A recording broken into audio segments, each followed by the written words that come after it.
Pesachim Daf Tezayin. Today's email comes from Andrew Fuchs from Woodmere. He says, during the last cycle of the Daf, I lasted about 9 days before I dropped out. Baruch Hashem, this time around, I'm still going strong. I started out with the 8-minute Daf and then worked my way to the full shear, and now I'm hooked. My son no longer asks me why I have all these svarim I do not use, referring to my shas. I do the full shear and listen to the 8-minute after for a review. Sometimes I even like to listen to multiple 8-1s to get a review of the week. With gratitude, Andrew Fuchs, Woodmere, New York. So today we're going to be learning about mashkim, liquids. Are they mekabel tumah midaraisa? Do they have the ability to impart tumah to other things, midaraisa, midarabanan? So we have 4 shitos. 3 out of the 4, Meir, Reb Lazar, Reb Yehuda, Reb Yossi, Reb Shimon, they hold that the liquids themselves are susceptible to tumah. They themselves become tameh midaraisa. Rav, according to Yossi ben Yoyezer, holds that the liquids themselves don't become tameh midaraisa. Then you have, according to Meir Reb Lazar, the liquids, once they become tameh midaraisa, they only have the ability to impart tumah to something else, midarabanan. According to Rabbi Yehuda, they have the ability to impart tumah to food and even to kalim midaraisa right now in this part of the sugya. And Rabbi Yossi says something in between. He says, mashkim that are tameh midaraisa, they have the ability to impart their tumah to food, but not to kalim. So what if you have suffik tumah? And this is the way the Gemara describes daraisa through suffik. We learn what's considered daraisa through suffik. If you have something that we don't know if something that was tameh touched it or not. Liquids. So according to Reb Meir, they themselves are tameh. Why? Because suffik tumah, b'rshus hayachid, you go l'chumra, you say it's tameh. But to impart tumah to something else, and it's only a suffik, it's tar. Why? Because it's only midrabanan. According to Rabbi Yehuda, suffik tumah has the ability to impart tumah even to kalim, because it's deraisa.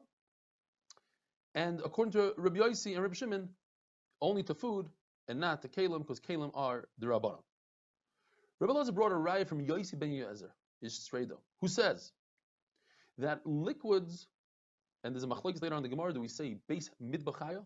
The liquids of the butcher area in the azara, meaning blood and water, are not susceptible to tumah. According to Shmuel, what that means is they themselves, the liquids themselves, are tameh. They just don't have the ability to impart tumah to something else. And to impart tumah to another food, that's only with the Rabbanan, and Rabbanan weren't geyser in the Beis Hamikdash. According to Rav, this is incredible. The liquids themselves have 0 tumah. They don't have any tumah on their own, midaraisa, and their tumah to begin with is only the Rabbanan. So in the Beis Hamikdash, they said there's no tumah on liquids.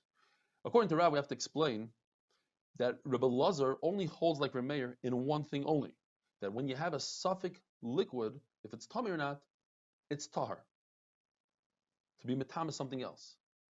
However, he argues with Reb Meir, and he says that it itself, when you have a suffik in itself, it's also tar. Not like Reb Meir who said that if you have a suffik in itself, since it's the rice, it's tameh. Why? Because mashkim are not mekabel tumah at all, according to him. Just the Gemara has a problem with the lashon kidvarav. It's mashma like he holds like Reb Meir in 2 things, not in 1. Shmuel will explain the pasuk. The problem is, if you hold that mashka is mekabel tumah itself, so that means that if it touches this basar, according to this pasuk, it should impart tumah. So Shmuel must explain that it's like a revi tumah, the 4th level of tumah, which is such a weak tumah that it doesn't have the ability to impart tumah to anything else. That's also problematic because it's called tameh, and revi is never called a tameh. Revi is learned from a kal v'chomer, not called tameh. According to Rav, the pasuk v'chomashka sheyishasa yitma. Rav says that liquid doesn't have any tumah at all. So what does the pasuk say yitma? It must be that it means it's machshel kabel tumah. In other words, in order for any food to become tameh, it must be sprinkled with one of the 7 liquids. And that's what the pasuk is talking about. Even though the pasuk already mentions this idea, the pasuk is telling us 2 halachas. One is talush, one is mechuber. Water that's connected to the ground has the ability to be machshel kabel tumah, and even water that's in a kli has the ability to machshel kabel tumah, and each one has a special chiddush.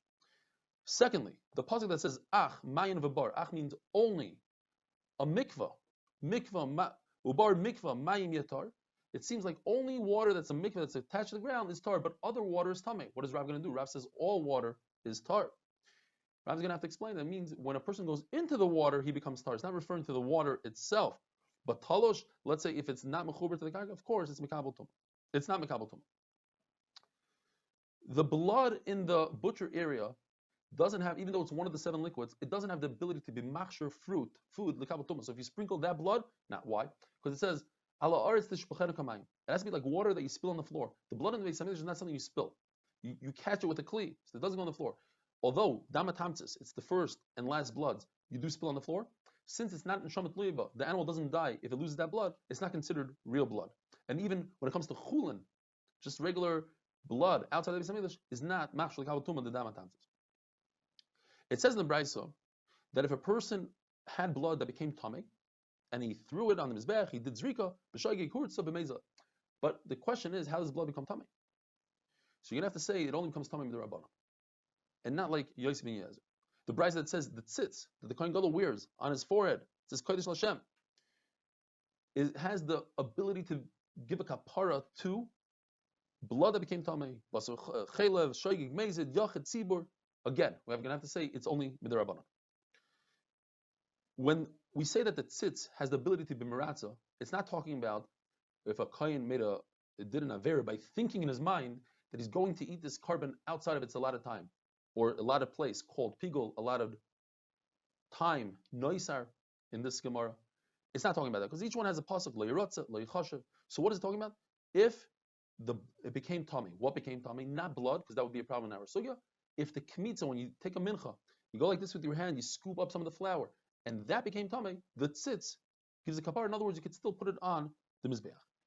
Chagai Hanavi gave a test to the kohanim to see if they're able to come when they came back from Galus. Do they remember the halachas? And he said, as you see in the picture, we're talking about a chassidish cat, but a human being that's holding a mouse that's dead, a sheretz that's dead, not like in the picture.